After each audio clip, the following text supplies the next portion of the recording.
नमस्कार, सत्यहिंदी.com पर आपका स्वागत। मैं हूं शैलेश। बिहार में चुनाव को लेकर गतिविधियां लगातार बढ़ रही हैं, लेकिन ऊपर ऊपर से कुछ दिखाई नहीं दे रहा है।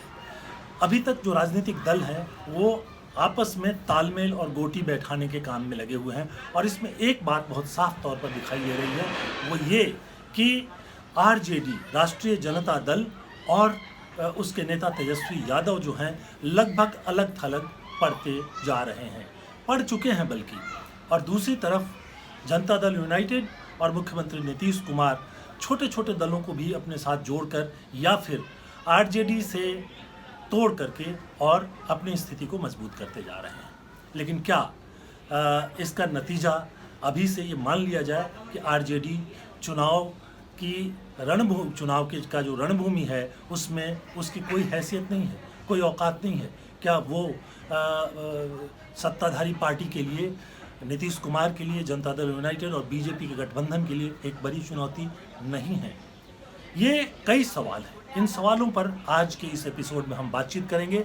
लेकिन इस बातचीत से पहले मैं आपको एक बात ध्यान दिलाना चाहूँगा कि इस वीडियो के बाद आपको डिस्क्रिप्शन का एक बटन मिलेगा, और इस बटन को दबाएंगे तो हम आपको बताएंगे कि सत्यहिंदी.com के साथ आप और करीब से कैसे जुड़ सकते हैं। देखिए, इस समय जो गोदी मीडिया है, यानी जो बिल्कुल सरकार के गोद में खेल रहा है, उनकी ही बात कर रहा है, और दूसरी तरफ कॉरपोरेट मीडिया है, वो भी सरकार की ही बात कर रहा है। तो जो आम लोग हैं, जो जनता है, जो विपक्ष है, उन सब की बात करने वाला कोई नहीं है। यानी मैं इसमें जोड़ना चाहूँगा कि बैलेंस रिपोर्टिंग करने वाला कोई नहीं है। सत्यहिंदी.com यही भूमिका निभाना चाहता है। वो आम लोग, विपक्ष और सरकार की बातों को बिल्कुल सही ढंग से आपके सामने रखना चाहता है, और सत्यहिंदी.com से आप जितना ज़्यादा जुड़ेंगे उतना ही ज़्यादा हमारा ये अभियान जो है वो सफल होगा। तो एक बार ज़रूर सत्यहिंदी.com के डिस्क्रिप्शन बटन को दबाइए और हमारी सदस्यता जो है वो प्राप्त करने की कोशिश कीजिए। उससे हमारी ताकत बढ़ती है, आपकी ताकत बढ़ती है, मीडिया की ताकत बढ़ती है। तो आते हैं बिहार के चुनाव पर। हुआ क्या है? तेजस्वी यादव के नेतृत्व में राष्ट्रीय जनता दल जो है वो विधानसभा का दूसरी बार चुनाव लड़ने जा रहा है। 2015 में जब चुनाव हुए थे तब भी लालू जी सामने नहीं थे, उनको सज़ा हो चुकी थी और इससे चलते वो फोर फ्रंट पर नहीं थे। उसके बाद दूसरा चुनाव 2019 का हुआ, उसमें तो वो बिल्कुल भी फोर फ्रंट पे नहीं थे। 2019 में लोकसभा का चुनाव, तो 2015 का विधानसभा चुनाव, 2019 का लोकसभा चुनाव, उसके दोनों के रिजल्ट और उसके आधार पर जो नई स्थितियाँ दिखाई दे रही हैं वो आज क्या है, इसको भी हम समझने की कोशिश करेंगे। अगर आप तेजस्वी यादव को देखें तो 2015 के चुनाव में उनका चेहरा जो है कोई मायने नहीं रखता था, क्योंकि उस समय आरजेडी और जनता दल यूनाइटेड के बीच में समझौता हो चुका था। यानी नीतीश और तेजस्वी यादव यानी आरजेडी मिल करके चुनाव लड़ रहे थे, और इसलिए जो चुनाव लड़ा गया वो एक तरह से नीतीश को सामने रखकर लड़ा गया। तेजस्वी यादव और आरजेडी ने पहले ही घोषित कर दिया था कि चाहे जिसको जितनी भी सीटें मिले, और वो मुख्यमंत्री जो हैं वो नीतीश कुमार ही होंगे, और उन्होंने किया भी ऐसा। आरजेडी को 80 सीटें मिली और जनता दल यूनाइटेड को जो है वो कम सीटें, 71 सीटें मिली। उसके बाद भी नीतीश कुमार मुख्यमंत्री रहे, लेकिन ये समझौता जो है 2 साल भी नहीं चला। 2 साल के बाद के अंदर ही करीब 2 साल में ही जो है नीतीश कुमार वापस चले गए बीजेपी के खेमे में। अब क्यों गए, क्या क्या कारण रहे, इन पर हम नहीं जाते, क्योंकि चुनाव में अब वो ज़्यादा मायने नहीं रखता। बहरहाल उस समय तेजस्वी यादव के भ्रष्टाचारों की बात बड़ी तेज़ी से की गई थी, सीबीआई जांच की बातें आई थी, लेकिन उस घटना को करीब 3 साल हो गए हैं। उसके बाद कोई कार्रवाई तेजस्वी यादव के खिलाफ हुई नहीं। जो भी आरोप थे, जो भी मामले थे, वो लालू जी के खिलाफ थे, और वो अपनी जगह से चल रहे हैं। झारखंड के मामले में उनको सज़ा हो चुकी है, बिहार में मामला चल रहा है, तो वो बिल्कुल अलग अलग मामला है, वो अलग रखने की ज़रूरत है। 2019 का जो लोकसभा चुनाव था उसमें दूसरी स्थिति आ गई। उसमें उस समय तक जो है नीतीश कुमार वापस बीजेपी के खेमे में जा चुके थे, तो वहाँ पर बीजेपी, जेडीयू और रामविलास पासवान की पार्टी जो है, ये तीनों ने मिल करके एक बड़ा मोर्चा बनाया। और उसके अलावा पूरे देश में ही जो है एक राष्ट्रवाद की लहर चली और आपको मालूम है कि बालाकोट और उसके बाद की जो घटनाएं हुई, एकाएक जो है सारा माहौल बदल गया और उसमें ऐतिहासिक जीत मिली। तो 2015 में जिस बीजेपी को नीतीश और आरजेडी ने मिल करके धाराशायी कर दिया था, उसी बीजेपी ने 2019 में नीतीश कुमार के साथ मिलकर के लोकसभा चुनाव में ऐतिहासिक जीत हासिल की।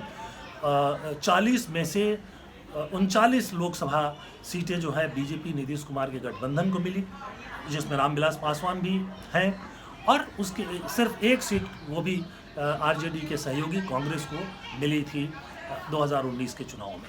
तो 2019 का चुनाव में भी जो तेजस्वी यादव हैं, मुख्य रूप से नेतृत्व उनके हाथ में ही था, लेकिन तब उन्होंने एक बड़ा मोर्चा बना लिया था और उस मोर्चे में बहुत सारे ऐसे लोग शामिल हुए थे जो वैसे तो बहुत ही छोटी पार्टियां हैं, लेकिन उनका ऐसा लगता है कि एक जनाधार है, ऐसा दिख रहा था। हालांकि 2019 के लोकसभा चुनाव के परिणाम पर उसका कोई असर नहीं हुआ। तो उस समय जो लोग आरजेडी के साथ थे उसमें कांग्रेस थी, कांग्रेस अब भी आरजेडी के साथ में है, तेजस्वी यादव के नेतृत्व को मानने के लिए तैयार है। लेकिन जो लोग हटे हैं उसमें से एक महत्वपूर्ण नाम है उपेंद्र कुशवाहा का, जो एक समय में बीजेपी के साथ थे, 2014 के चुनाव में बीजेपी के साथ थे, बीजेपी के साथ लड़े, उनकी जीत हुई और फिर उस बाद केंद्र में मंत्री भी बने, बाद में वो फिर बीजेपी से अलग हो गए।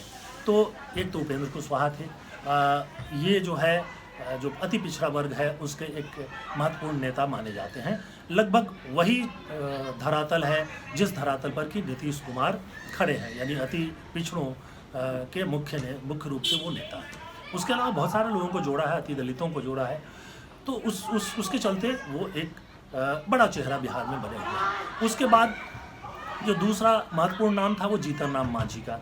जीतन राम मांझी जो है अति दलित वर्ग से आते हैं और जो खास बात थी कि वो एक बार मुख्यमंत्री रह चुके हैं और इसलिए उनकी एक अपनी पहचान जो है वो बन चुकी है।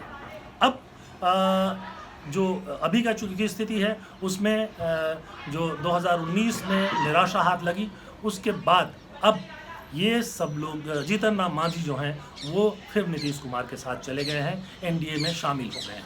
तो एक तरफ से आप देखिए कि एनडीए की ताकत थोड़ी बढ़ी है, हालांकि वहाँ विवाद भी बढ़ा है, थोड़ा बहुत सतही स्तर का है, लगता नहीं है कि चुनाव तक वो कायम रह पाएगा, लेकिन वहाँ पर जेडीयू है, नीतीश कुमार हैं, बीजेपी है और उसके बाद रामविलास पासवान की पार्टी है जिसका नेतृत्व अब उनके बेटे चिराग पासवान करते हैं और जीतन राम मांझी भी हैं।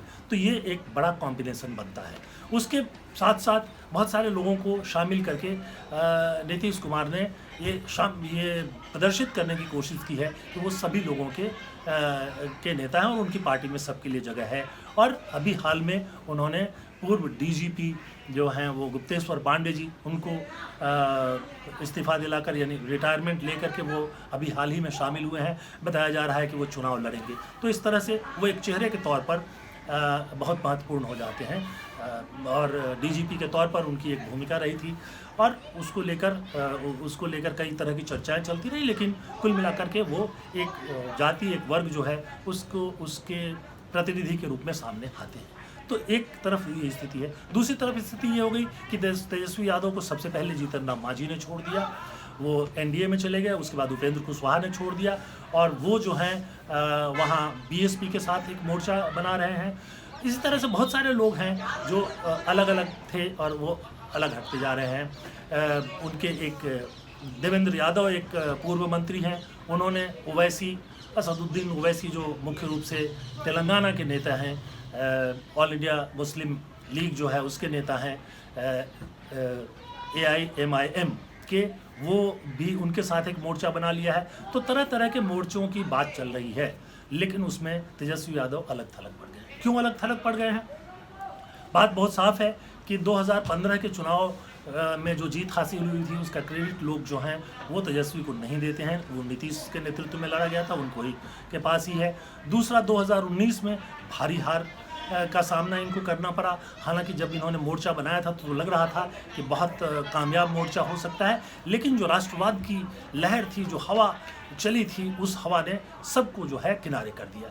तो एक स्थिति जो है वो ये दिखाई देती है। अब इस बार के चुनाव में तेजस्वी यादव जो हैं वो अकेले खड़े हैं, कांग्रेस उनके साथ ज़रूर है।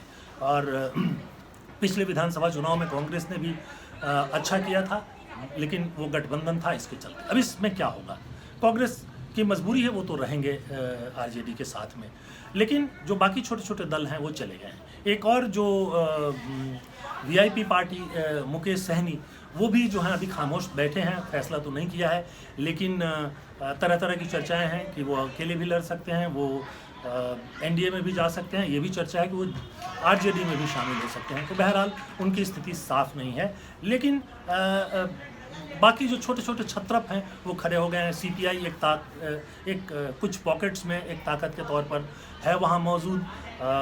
कन्हैया कुमार उसके नए नेता के रूप में उभरे हैं, और कन्हैया कुमार के कारण पार्टी जो है फिर से चर्चा में आ गई है। लेकिन लोकसभा के पिछले चुनाव में भी देखा गया कि वो जो हैं कन्हैया कुमार फिलहाल कुछ चुनावी गणित में कुछ करने की स्थिति में नहीं है। सीपीआई-एमएल के फ्रैक्शंस हैं, कुछ जगहों पे उनका प्रभाव है, पटना में भी है, उसके आसपास जो है आरा वगैरह जो कई ज़िले हैं वहाँ प्रभाव है, और वो आरजेडी के साथ भी चुनाव लड़ चुके हैं।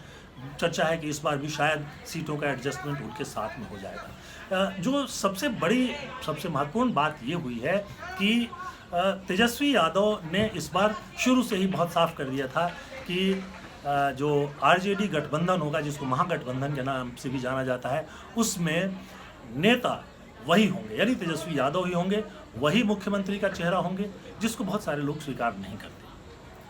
जीतन राम मांझी ने उसको स्वीकार नहीं किया, उपेंद्र कुशवाहा भी कुछ उसको स्वीकार नहीं किया, कुछ वो सीटों के एडजस्टमेंट को लेकर के नाराज़ थे, मतलब वो चाहते हैं कि उनको ज़्यादा सीटें मिले। तेजस्वी अपना पत्ता खोलने के लिए तैयार नहीं थे, तो वो मुख्यमंत्री पद के उम्मीदवार एक तरह से अपने आप को उन्होंने घोषित कर दिया है। अब चाहे उनकी पार्टी को जीत मिले या नहीं मिले, लेकिन मुख्यमंत्री पद के दावेदार वो जो हैं वो बन चुके हैं। उनके पास पूंजी क्या है? पूंजी है बहुत सालों पहले, करीब 30 साल पहले, जो उनके पिता लालू यादव ने MY कॉम्बिनेशन बताया, M से मुस्लिम और Y से यादव, यानी मुसलमान और यादवों का एक कॉम्बिनेशन, और इनका वोट बिहार में 30-31% बैठता है। लेकिन लालू जी ने बहुत सारे समाजवादियों को अपने साथ जोड़ा था, जो अलग अलग जातियों से थे, जिसके चलते कि उनकी पार्टी जो है वो यादव और मुस्लिम डोमिनेंस के बावजूद जो है वो एक सम्यक पार्टी दिखती थी। अब जो पुराने नेता हैं वो है नहीं इसमें सामने फ्रंट पर, और तेजस्वी यादव जो हैं वो अकेले चल पड़ने का एक तरह से इरादा करके बैठ गए हैं। क्या ये MY कॉम्बिनेशन काम करेगा? क्या जो कॉम्बिनेशन नीतीश कुमार ने तैयार किया है वो काम नहीं करेगा? ये एक मुद्दा है। लेकिन इसके साथ दूसरा मुद्दा है कि क्या बिहार के मतदाता जो हैं ये जातीय गठबंधनों के आधार पर ही वोट देंगे? क्या बिहार के मतदाता जो हैं 15 सालों में नीतीश कुमार ने जो अच्छा किया है या जो बुरा किया है उसका हिसाब नहीं मांगेंगे? अब तक ये कहा जा रहा है कि ऐसा नहीं होगा, क्योंकि माना जाता है कि बिहार में सारी राजनीति जो है जातियों के इर्द गिर्द चलती है और जातियां ही ये फैसला कर लेती हैं। उसके बाद जो लॉकडाउन और कोरोना के पीरियड में हुआ, ये बात जगजाहिर है, सबके सामने है कि शुरू में जब जगह जगह फंसे हुए छात्रों को वापस लेने की बात हुई तो नीतीश कुमार काफ़ी देर तक कतराते रहे। शायद उनके मन में ये डर था कि जो बाहर से छात्र आएंगे उनके साथ कोरोना आ जाएगा और कोरोना से बिहार में संकट बढ़ जाएगा। बहरहाल छात्र वापस गए। महानगरों से बड़ी संख्या में जो मज़दूर हैं, प्रवासी मज़दूर हैं, उनके पास चूँकि रोज़गार नहीं रह गया तो अप्रैल मई में वो भी बड़ी संख्या में लौटे। आपको याद होगा कि वो पैदल ही चल पड़े थे और केरल से, बेंगलोर से, चेन्नई से, पुणे से, मुंबई से, तमाम सारे शहरों से, नागपुर से, हर जगह से वो पैदल ही निकल करके पहुँचे। रास्ते भर उनका अपमान हुआ, लाठियाँ चली, कई जगह बहुत बुरा हाल हुआ, खाने पीने की कोई स्थिति अच्छी नहीं थी। नीतीश जी इनको भी बिहार में लेना नहीं चाहते थे, लेकिन मजबूरी थी, जब ये पहुंच गए तो रोका नहीं जा सकता था, वो पहुंच गए। बहरहाल उस समय कोरोना फैला भी नहीं। कोरोना तो अब जाके जुलाई अगस्त के बाद, अगस्त से जो है बिहार में तेज़ी पकड़ना शुरू हुआ है, सितंबर में काफ़ी जोर पकड़ा है। सेकेंड स्टेज में जिन राज्यों में पीक आ रहा है उनमें बिहार एक है। अब सवाल है क्या इसका असर नहीं पड़ेगा? लाखों की संख्या में जो मजदूर बेरोजगार हुए हैं, जो गाँव में बैठे हुए हैं, अभी भी उनको रोजगार मिला नहीं है, ज़्यादातर अब भी गाँव में बैठे हुए हैं, क्या वो रोजगार के सवाल पर वोट नहीं डालेंगे? उसके बाद शिक्षा की समस्या बिहार में लगभग पहले की तरह है। उत्तर प्रदेश में आप देखिए तो प्राइवेट यूनिवर्सिटीज़ जगह जगह खुल गई, बिहार में ये भी नहीं हुआ, बहुत कम हुआ। इसके चलते क्या होता है कि बिहार के जो छात्र हैं वो बेहतर शिक्षा अगर चाहते हैं, बिहार के बाहर प्राइवेट यूनिवर्सिटीज़ में जाना चाहते हैं तो वो दिल्ली आते हैं कोचिंग के लिए, वो कोटा राजस्थान चले जाते हैं, वो इंजीनियरिंग पढ़ने के लिए बेंगलोर चेन्नई पहुंचते हैं। तो इस तरह से पूरे देश में जाते हैं और उस पर काफ़ी पैसा खर्च होता है। ये दुर्भाग्यपूर्ण है कि वहाँ पर जो प्राइवेट विश्वविद्यालय भी नहीं खुल पाए। बहुत सारे विश्वविद्यालय हैं जिन्होंने, जो दिल्ली में हैं, उत्तर प्रदेश में उन्होंने अपनी शाखाएं खोली हैं। उत्तर प्रदेश में तो बहुत ज़्यादा हैं, हरियाणा में है, गुड़गांव में, नोएडा में, ग्रेटर नोएडा में, इन सब जगहों में दिल्ली के आसपास जो है बहुत सारी प्राइवेट यूनिवर्सिटीज़ आई हैं और सरकारी यूनिवर्सिटी से ज़्यादा छात्र जो है बहुत उनमें भी पढ़ने लगे हैं। तो ये एक स्थिति रही। तो शिक्षा पर भी ध्यान नहीं गया। उसके बाद स्वास्थ्य की बात आई तो बिहार में स्वास्थ्य सेवा को लेकर के पहले से ही बहुत स्थिति अच्छी नहीं रही है और अब भी स्थिति अच्छी नहीं है। बिहार में कोरोना देर से फैलना शुरू हुआ, यानी कि अप्रैल, मई, जून, जुलाई तक लगभग मान लीजिए कि कोरोना का बड़ा प्रकोप नहीं था। उसके बाद जब फैलना शुरू हुआ तो पता चला कि सरकारी अस्पतालों में अफरा तफरी भी है, बाकी जो वहाँ उपेक्षा और काम नहीं करने वाली जो चीज़ें थी वो भी दिखाई देने लगी। और उसके अलावा जो प्राइवेट अस्पताल थे, एक तो शुरू में उनको अनुमति नहीं मिली, जब अनुमति मिली तो उसके बाद उन्होंने मनमांगी फ़ीस वसूलना शुरू किया। 21 लाख रुपए का पैकेज जो है कोरोना के इलाज के लिए मांगा जाने लगा। तो ये सब बातें हुई, तो क्या इनका असर नहीं होगा? क्या रोज़गार के लिए, शिक्षा के लिए नहीं वोट डालेंगे? जो खेती की वहाँ स्थिति है, बिहार में तो बड़े खेत हैं नहीं, और हरियाणा और पंजाब की तरह जो है बड़े किसान भी वहाँ नहीं हैं, तो और उपज भी ज़्यादा नहीं होती है, और वहाँ किसानों की भी स्थिति ख़राब है। और इसी के चलते बिहार से सबसे ज़्यादा जो मज़दूर हैं वो बाहर जाकर के काम करते हैं। बिहार में खेती में उनके पास काम भी नहीं है, पैसा भी नहीं है, तो वो बाहर जाके दिल्ली में, दूसरे शहरों में रिक्शा चला लेते हैं, चाय बेचते हैं, बिस्किट बेचते हैं, छोटी छोटी दुकान कर लेते हैं, कुछ पैसे कमाते हैं और उस पर जीते हैं। वो जीविका ख़त्म हो चुकी है। जो फैक्ट्रियों में और दूसरी जगह काम कर रहे थे वो भी आजीविका ख़त्म हो चुकी है। सवाल ये उठता है कि क्या इनका असर नहीं होगा? अभी तक जो मीडिया की रिपोर्ट्स में और तमाम जगहों पर दिखाया जा रहा है वो यही है कि इनका रिपोर्ट नहीं होगा। लोगों का मानना है कि जो मीडिया कह रही है, जो कुछ प्री पोल सर्वे आए हैं जो बता रहे हैं, वो ये कह रहे हैं कि नीतीश कुमार का जो जेडीयू है और बीजेपी और पासवान पिता पुत्र की जो पार्टी है वो एक बहुत मजबूत गठबंधन है और वो अपराजेय है। उसके बीच से तेजस्वी यादव ने अकेले दम पर चुनाव लड़ने का फैसला क्यों किया? अगर वो चाहते तो वो मांझी को, उपेंद्र कुशवाहा को मना सकते थे, सीपीआई को भी साथ ले सकते थे, लेकिन ऐसा लग रहा है कि डर नहीं है उनको। क्यों? और उसका कारण सिर्फ यही दिखाई देता है कि उनको MY इक्वेशन पे बहुत ज़्यादा भरोसा है। ये भरोसा कितना कामयाब होगा ये कहना मुश्किल है, लेकिन जो MY कॉम्बिनेशन है वो पहले से टूटने लगा है। यादव का एक वर्ग जो है वो बीजेपी में जा चुका है बहुत पहले से ही। बीजेपी ने उनको अपनी तरफ खींचने की कोशिश की थी। कुछ बहुत सारे टुकड़े हो गए हैं। पप्पू यादव एक छोटा टुकड़ा लेकर के एक अलग पार्टी चला रहे हैं, वो भी कुछ गठबंधन बनाने की कोशिश में है। देवेंद्र यादव हमने बताया एक अलग पार्टी और गठबंधन बना रहे हैं। तो ऐसे में तेजस्वी को क्या लगता है?